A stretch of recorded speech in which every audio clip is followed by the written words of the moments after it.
Seguindo, né, estudando essa passagem, Jeremias 31, esse contexto aí da aliança da consumação, nós vamos agora observar algumas coisas mais específicas a ela, né? Saímos desse contexto amplo para poder pensar nesse contexto mais específico. Uma introdução. Eis aí vem dia, diz o Senhor. Um olhar ao abismo da devastação e a oferta da esperança, de esperança para o povo. Né? Nessa profecia, Jeremias ele dá um vislumbre de um novo relacionamento para um povo. Né? Não é possível reconstruir de forma absoluta o processo pelo qual a passagem de Jeremias chegou à sua forma ou contexto atual, mas dá para considerar alguns detalhes do ensino de Jeremias a respeito da nova aliança, né? E dá para a gente prestar atenção acerca de algumas coisas, né? O tema que une as profecias de Jeremias no capítulo 30 e 31, ele é recorrente.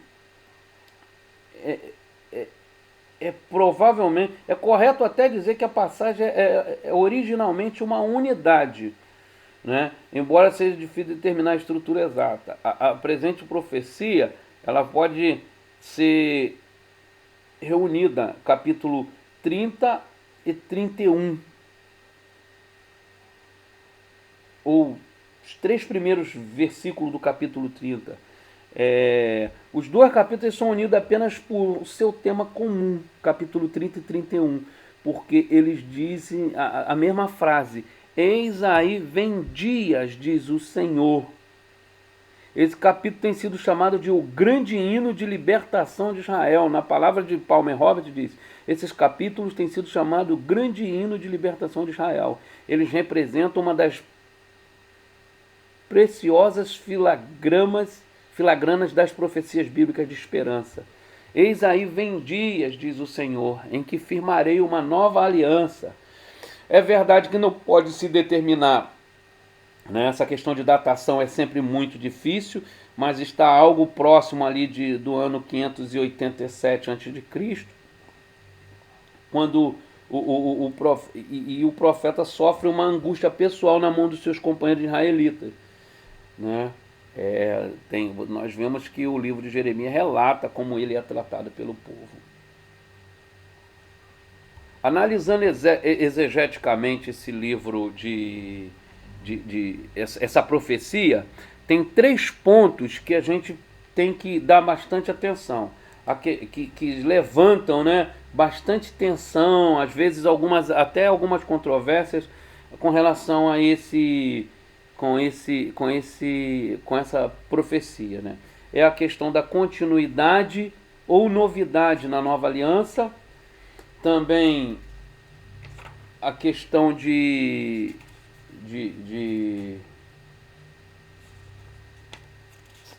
como é que se diz? O corporativismo ou individualismo na nova aliança e o corporativismo, se a nova aliança está olhando para a nação ou se ela vai tratar, né, o indivíduo, né, por assim dizer. E um terceiro tema, né, um terceiro ponto que pode ser tratado, né, além desse corporativismo e desse individualismo, a questão da continuidade versus novidade.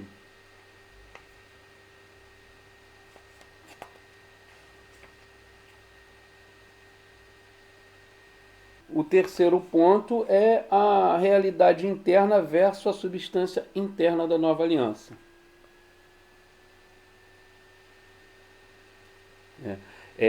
Em termos de continuidade, nós vemos que o Jeremias ele não sugere somente uma nova aliança. Ele diz que ele prevê que será estabelecido um novo relacionamento, né? Ele prevê que será estabelecido um novo relacionamento, né? E esse novo relacionamento, ele traz novidade, enquanto com rompimento com o passado, né? Eis aí vem dia que firmaria uma nova aliança. Aí o rompimento está naquele elemento que é o quê? Não como eu fiz com os vossos pais. Não como eu fiz com os vossos pais. Uma nova aliança. A novidade, embora seja uma novidade, né? Ela não é colocada em contraste com as alianças anteriores, né? Um contraste dessa nova aliança com a aliança mosaica diretamente, implicitamente com a aliança abrâmica. Apesar de ter esse contraste, como é dito, né? Não será como a feita com vossos pais, mas há um fator de continuidade. Por quê? Ainda que não seja como foi firmada com os nossos pais, ou com os pais do povo naquele contexto, a lei que será impressa no coração é a mesma lei. Então nós vemos aí um elemento de continuidade, que agora, ao invés de gravada nas pedras, é gravada no coração, né? Nós vemos um outro aspecto de continuidade, que a lei previa o perdão de pecado mediante sacrifícios temporais. Agora, esse perdão deixará de ser simbólico e será efetivado pelo sacrifício único de Cristo. É importante a gente ter em mente que, conquanto a nova aliança ela esteja em radical divergência com a antiga, no que diz respeito à eficácia no cumprimento dos objetivos, em termos de intenção ela é a mesma, porque ambas são alianças redentivas, né, que visam a redenção do povo.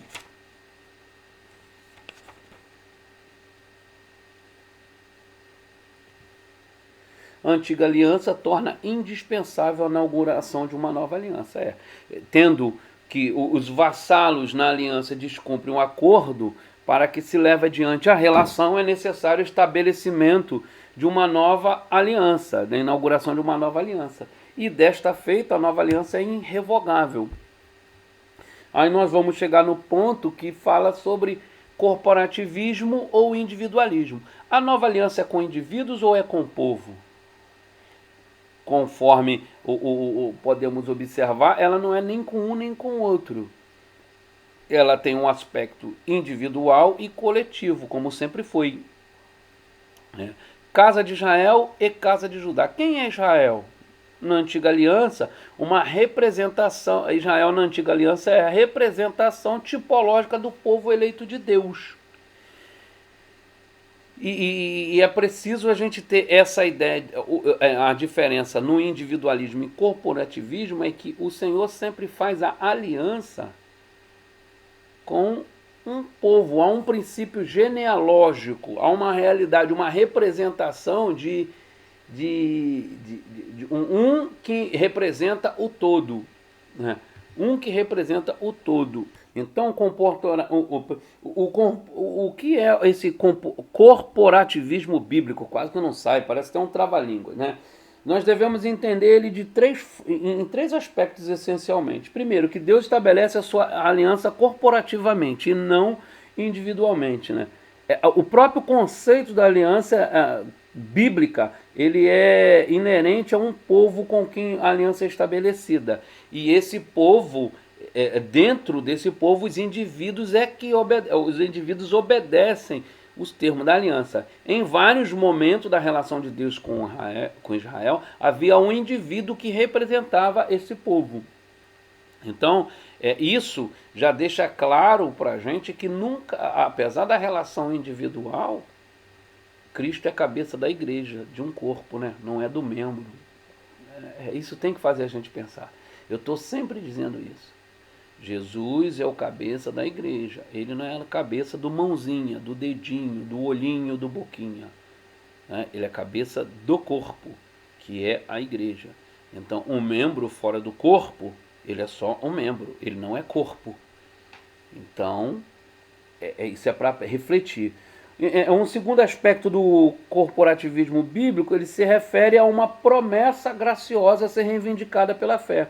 Essa dimensão de promessa corporativa ela aparece plenamente nas estipulações feitas, nas linhas genealógicas. Né? A genealogia ela mostra, ao entrar no relacionamento de aliança com Deus, não somente faz a promessa às linhagens genealógicas, a respeito da salvação do crente individual, mas também oferece com relação à descendência do participante da aliança. É a ideia que é muito explícita na aliança da promessa, quando o Senhor estabelece o selo, né, da promessa, lá na aliança abrâmica, né, que o menino, ao 8º dia, ele era identificado como pertencente à família da aliança. Isso era um pertencimento corporativo, não porque ele individualmente decidiu fazer parte, mas por nascer na família da aliança, ele corporativamente ele já é identificado como pertencente, né? Como descendência do povo da aliança. E um terceiro aspecto também dessa corporatividade bíblica tem a ver com o fato de que esse corporativismo funciona como um traço complementar da individualidade.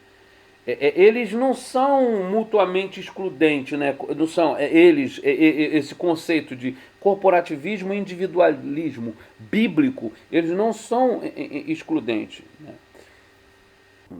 Quando a gente não considera ele como não excludente e a gente entende, por exemplo, uma parte do outro, nas palavras do Roberts ele diz o seguinte, abre aspas, surgem problemas na comunidade da aliança quando o corporativismo ou individualismo é excluído da compreensão do relacionamento de aliança.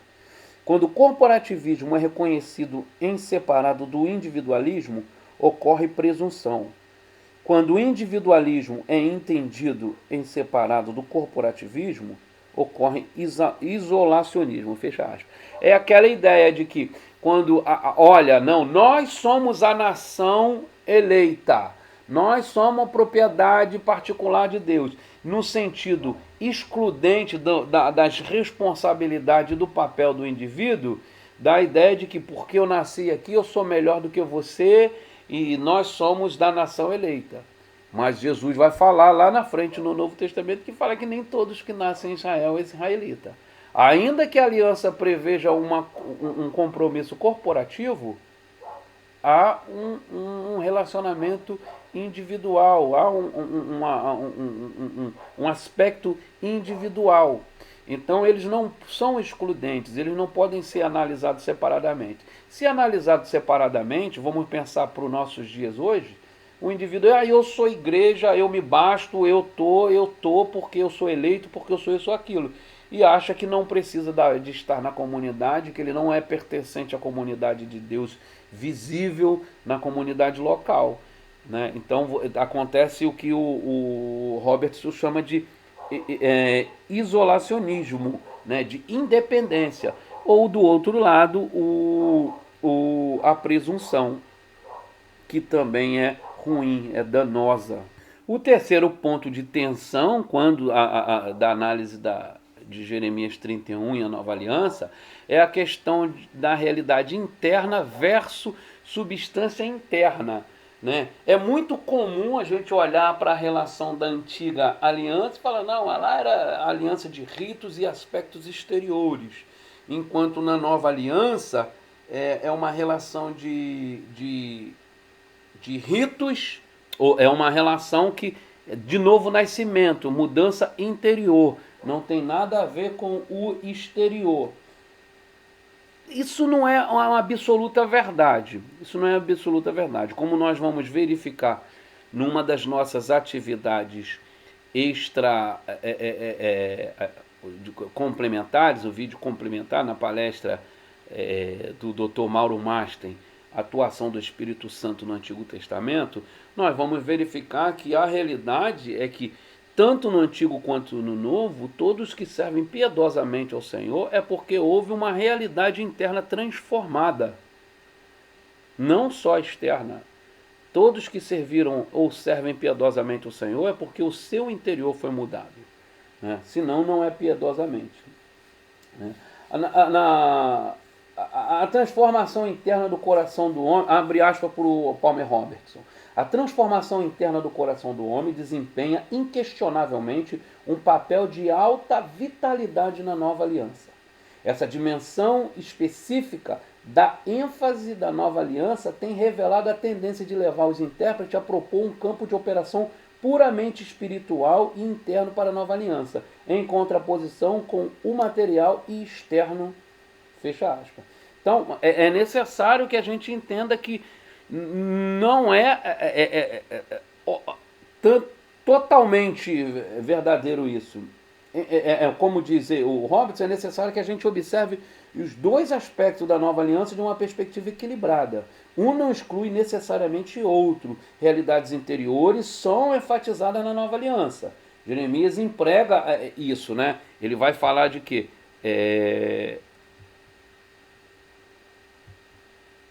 Ele vai falar de na mente lhes imprimirei minha lei também no coração. Jeremias 31, 33.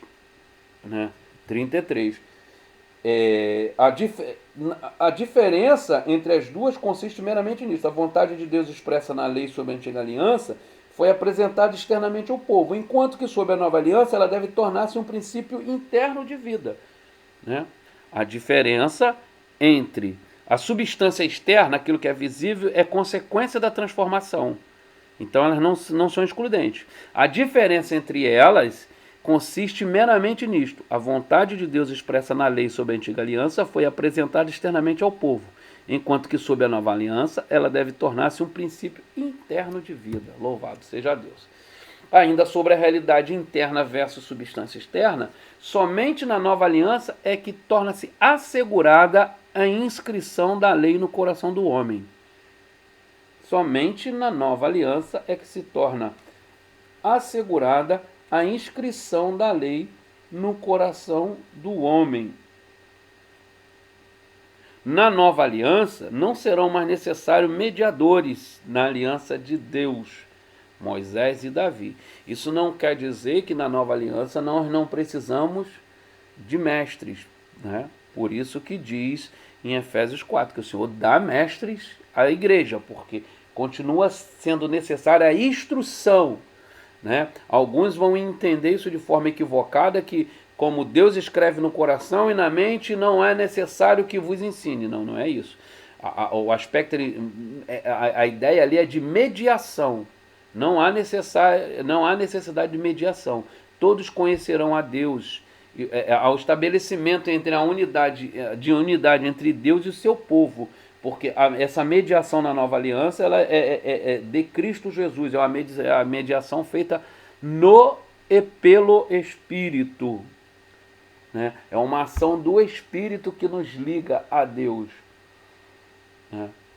Como diz Paulo, quem pode prescrutar o pensamento de Deus que não o próprio Espírito que procede do Pai? Então, ele intercede por nós com gemidos inexprimíveis.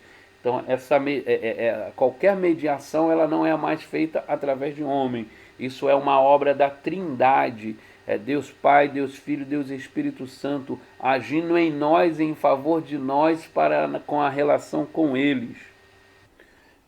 Todos conhecerão a Deus. Nesse aspecto haverá um restabelecimento da unidade entre Deus e o seu povo. Essa unidade, esse conceito aí de unidade, ele está associado à relação que o homem e Deus íntima, que o homem e Deus tinha antes da queda. O que foi rompido, né, com a entrada do pecado, ela vai ser restabelecida pela aliança definitiva da redenção. Por isso que Jeremias diz que o Senhor fala: eu serei o seu Deus e eles serão o meu povo. E isso é o centro dessa nova aliança. A unidade, a união. Né? Unidade não é no sentido de ser um, mas a união, não há mais a barreira, não há distanciamento. Foi eliminada a barreira da inimizade. Entendeu? Não é que ele é um com Deus, mas ele tem acesso a Deus. E no que tange a essa restauração de unidade, ou a aliança atinge a unidade essencial de Deus imediatamente com seu povo, ou ela fracassa em seu propósito, o que não ocorre, né? Cristo cumpre e leva a efeito a sua obra e estabelece a unidade essencial de Deus com o seu povo, né, mediante o seu sangue. E por isso a aliança não fracassa no seu propósito.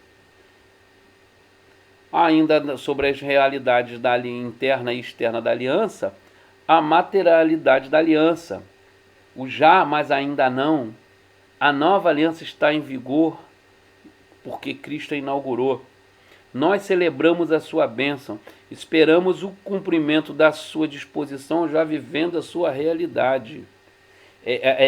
Esse já e ainda não é que é terrível, né? Que a gente tem, a gente vive a realidade como povo de Deus, por propriedade adquirida, nós já estamos assentados em lugares celestiais com Ele, mas ainda não somos o que haveremos de ser. Já vivemos sob a nova aliança, porque Cristo a inaugurou. Nós celebramos e desfrutamos de suas bênçãos, como Paulo escreveu, né? Ele nos abençoou com toda sorte de bênçãos espirituais nas regiões celestiais, mas nós esperamos ainda um cumprimento definitivo, né? Um cumprimento plenamente dessa realidade da nova aliança. Ainda que mais do que estamos mais próximos dessa realidade do que o povo na aliança davídica, que tinha alguns vislumbres, hoje nós já vemos muito mais próximo do que a realidade, mas ainda assim, como Paulo diz, ainda vemos como que por um espelho, né? Ainda há a coisa enuviada, ainda há a coisa que não é clara, que ainda não vemos como ele é. É inevitável, nós que estamos falando agora da nova aliança, da realidade em que vivemos, que estamos vivendo hoje sobre a nova aliança inaugurada por Cristo, a gente fica pensando às vezes, né?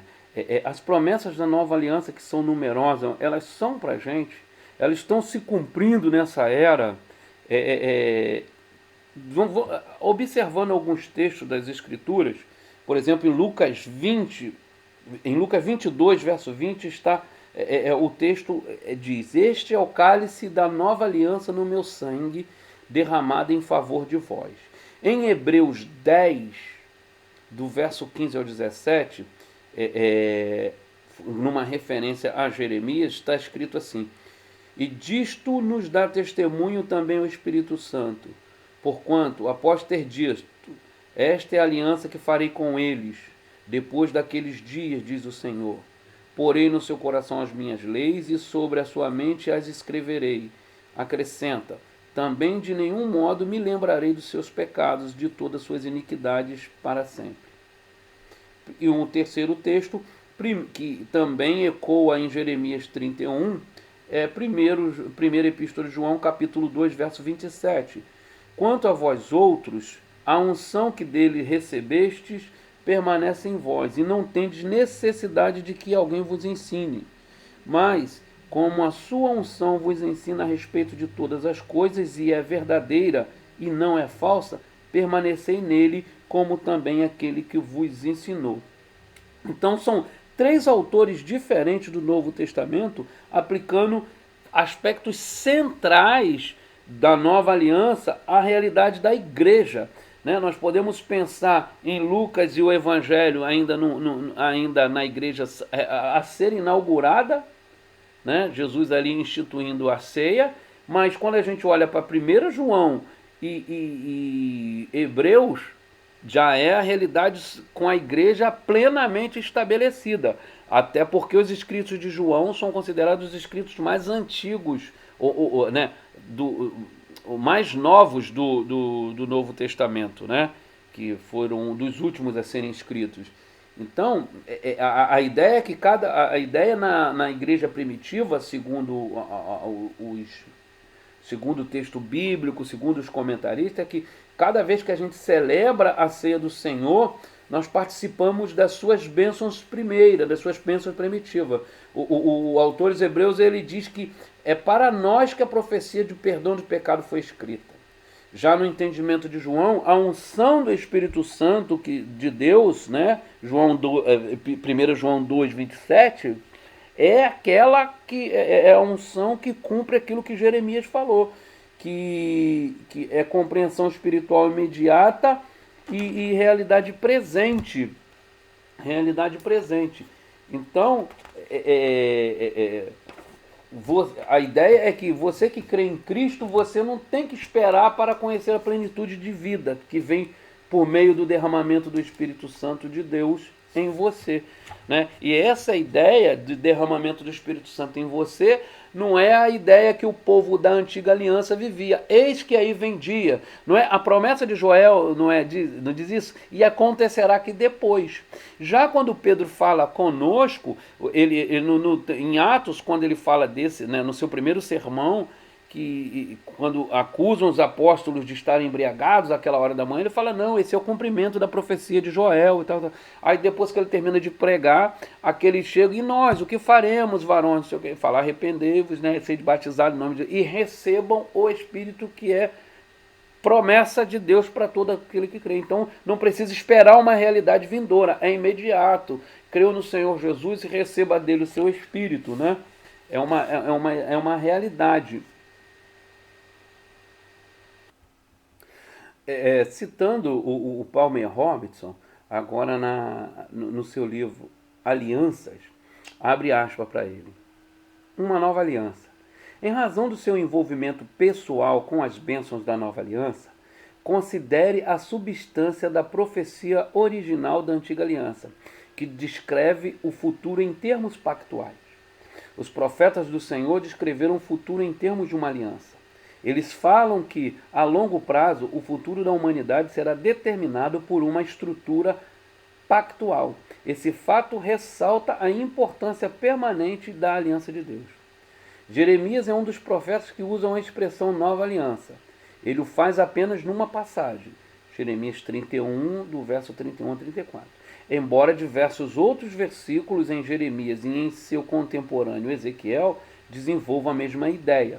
Jeremias 32, do 37 ao 41, Jeremias 50, versos 4 e 5, Ezequiel 37, versos 24 ao 28, Ezequiel 16, do verso 60 ao verso 33 e Ezequiel 34. Então a ideia de uma nova aliança, ela está nesses textos, ela está prevista nesse texto, né? Fecha aspas. A estrutura de um slide pactual. Então vamos lá, para terminar esse vídeo que já está muito longo. A realidade, né, da nova aliança, né? Aqui eu fiz um recorte, eu tirei uma fotografia, na verdade, de uma página de um livro, para poder trazer para vocês esse gráfico que ficou um pouco torto, mas dá para vocês poderem entender. Quando essa fotografia projetada pelos profetas no futuro, ela se expande novamente até o seu tamanho original no paraíso. A terra aparece como um céu e terra transformados. Então vamos lá. A partir das promessas mencionadas, né, pode ser observadas várias ênfases relacionadas à nova aliança. A primeira ênfase dessa nova aliança, ela será acompanhada pelo retorno de Israel exilado para a terra, né?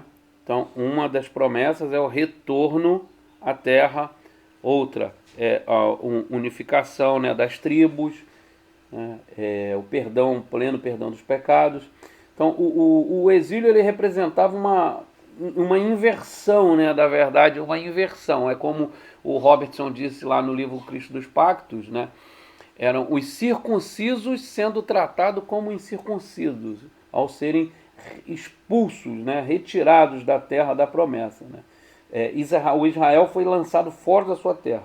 Na nova aliança, o povo de Deus será levado de volta à terra, né? Então, a nova aliança, ela vai cumprir cumprir as promessas originais de Deus a Abraão, e até mesmo a promessa de Deus a Abraão concernente ao paraíso.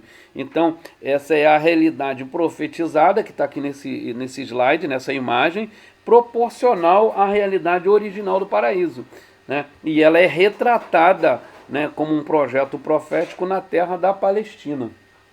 Agora nós precisamos pensar o que essa promessa, por exemplo, de restauração à terra significa para nós hoje.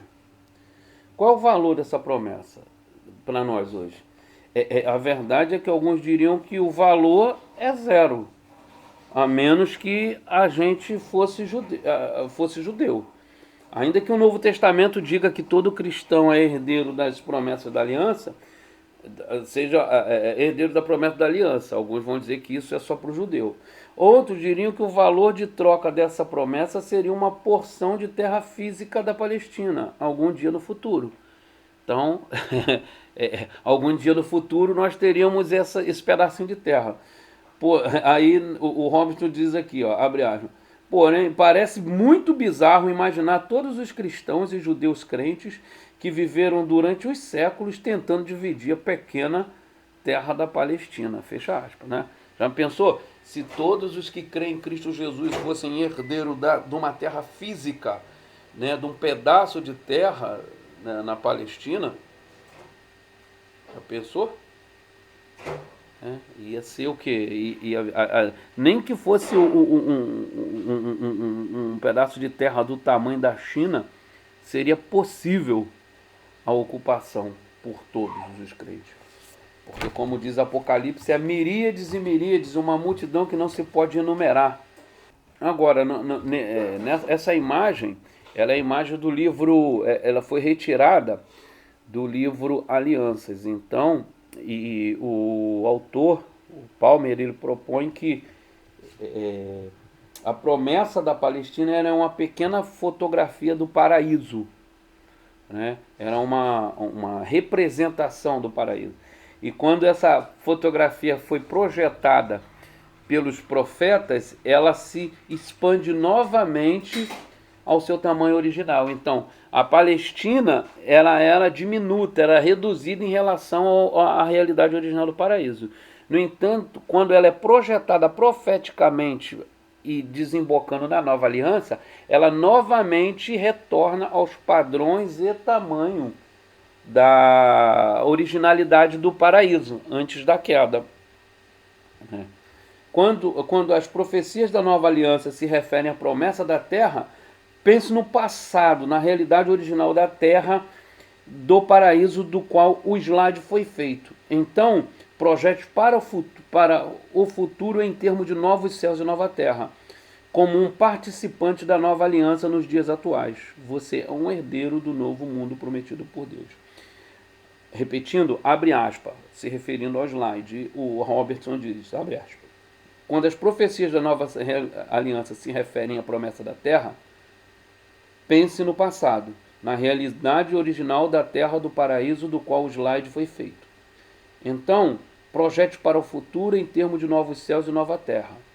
Como um participante da nova aliança dos dias atuais, você é um herdeiro do novo mundo prometido por Deus.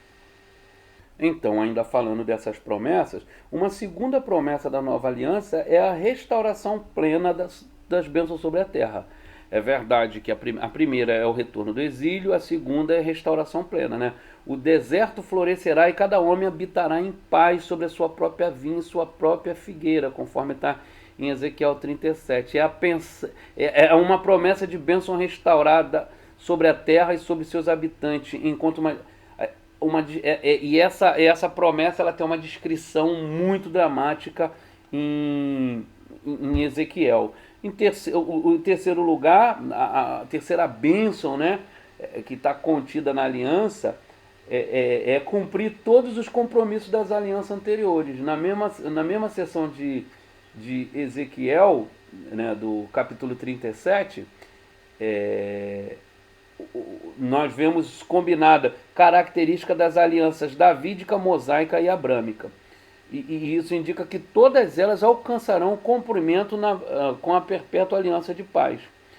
Então, o servo do Senhor reinará aspecto da aliança davídica. O povo de Deus guardará suas leis e decreto, aspecto da aliança mosaica. Viverá na terra dada a Jacó, aspecto da aliança abrâmica. Né? Isso está escrito lá em Ezequiel 37, do verso 24 a 22. Então, nesse sentido, a nova aliança ela não é nova. Ela não é... ela é de recente. Ela envolve a consumação de todas as promessas anteriores. Ela não é nova no sentido de recente, de novidade. Ela é uma consumação. Uma quarta promessa dessa aliança, né, repetindo, ela renovará o coração. Deus promete essa mudança do homem interior, né? Mais uma vez a gente encontra base em Ezequiel para isso. Dar-vos-ei um coração novo e porei dentro de vós um espírito novo. Tirarei de vós o coração de pedra e vos darei coração de carne. Porei dentro de vós o meu espírito e farei que andeis nos meus estatutos. Guardeis os meus juízos e os observeis. Ezequiel 36, 26 e 27. Não só em Jeremias é dito que eles seriam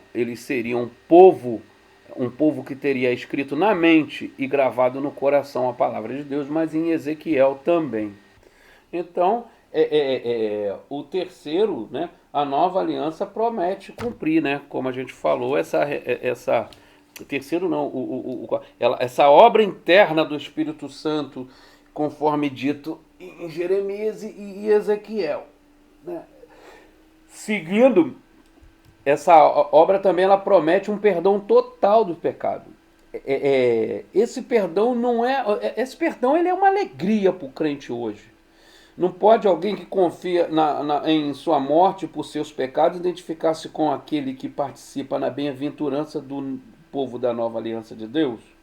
Uma pergunta a pergunta do Robertson no livro Aliança. Esse perdão não é a alegria do crente em Cristo hoje? Não pode alguém que confia em sua morte por seus pecados identificar-se como aquele que participa na bem-aventurança do povo da aliança? Né? Esse perdão com base na nova aliança, de que o Senhor fala que não vai encontrar mais culpado, não vai encontrar mais pecado.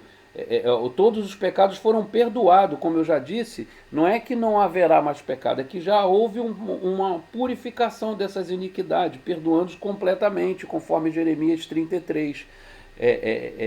A justiça foi feita, então não se encontrará mais dolo, não se encontrará mais dívida, ainda que pequemos, né? A reunião de Judá, né? A reunião de Judá e Israel, que procurarão o Senhor e Deus levantará um pastor rei, conforme Ezequiel 34, que vai governar sobre a nação unida. Não tem mais... E isso vai para além. A unidade do povo de Deus sob a nova aliança, ela não está restrita a Israel e Judá.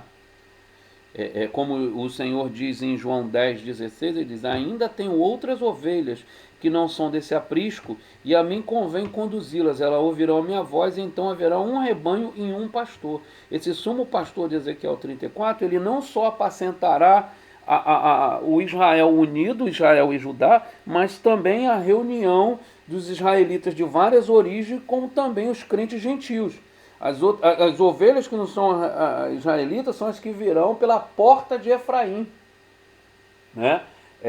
São as nações gentílicas, e todas estarão sob o mesmo aprisco. Termos práticos, pensando nessa reunião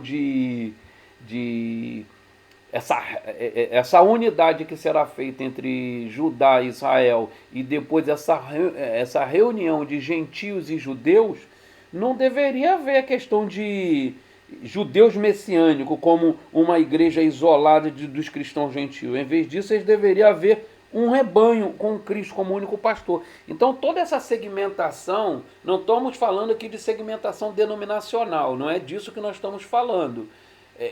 Mas essa segmentação, por exemplo, o judeu messiânico, ele se isola da igreja, né, da igreja como um todo, guardando os seus preceitos e ritos judaicos e se vendo como uma outra categoria, como uma outra classe, né? E isso vai totalmente contrário às profecias que nós temos analisado aqui de de Ezequiel 34, Ezequiel 37, Jeremias 30, 31, 33, Jeremias 50, porque a ideia que se tem é de um único povo com um único pastor, conforme está em Ezequiel 34, né? Um pastor rei da linhagem davídica. E Paulo fala sobre essa mesma bênção da nova aliança. Em Efésios 3, ele diz que esse é o mistério, que por meio do evangelho os gentios são herdeiros juntamente com Israel. São membros de um só corpo, participam da promessa de Jesus Cristo. Paulo diz que a barreira da separação, a barreira da inimizade, ela foi desfeita. Em Cristo Jesus somos todos um só povo, uma só nação, um só Senhor, um só batismo. Né? Herdeiros juntos, membros juntos, participantes juntos. Nós, a igreja gentílica, ela herda tudo que pertence a Israel da antiga aliança. Agora também pertence, né?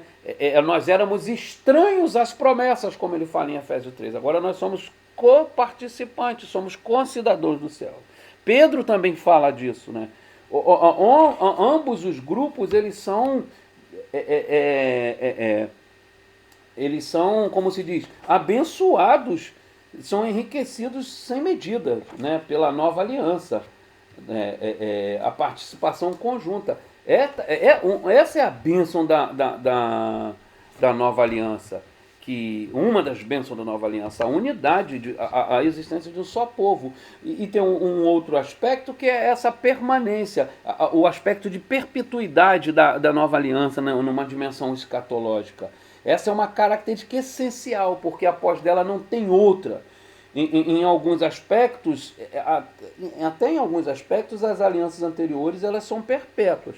Como a gente já disse, porque se vê na aliança, na nova aliança, fundamentos lançados na anteriores, elementos das anteriores, como a lei que é gravada no coração, como a promessa de novos céus e novas terras, como a reunião em um único, né, o congregar em um único povo. Então, em alguns aspectos, elas são perpétuas. Agora, a nova aliança é única, porque tudo nela é para sempre. Apesar de existir estágio, é o nosso caso, por exemplo, é o já e o ainda não, mas ela não vai ter uma aliança que a sucederá, uma aliança mais completa ou mais perfeita. Ela é a plenitude, né?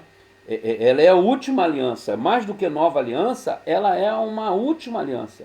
Porque nela se realiza aquilo que Deus sempre pretendeu na redenção, que é fazer um único povo redimido em que não se encontra iniquidade, não se encontra pecado.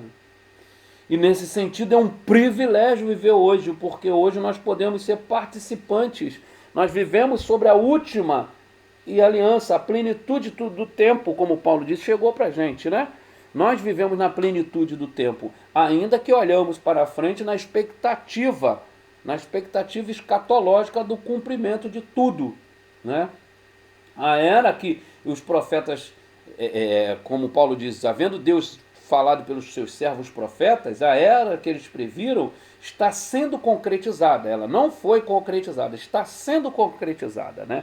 E nós vivemos nessa porta da concretização. E é uma alegria nossa participar dessas ricas bênçãos da era da nova aliança, né?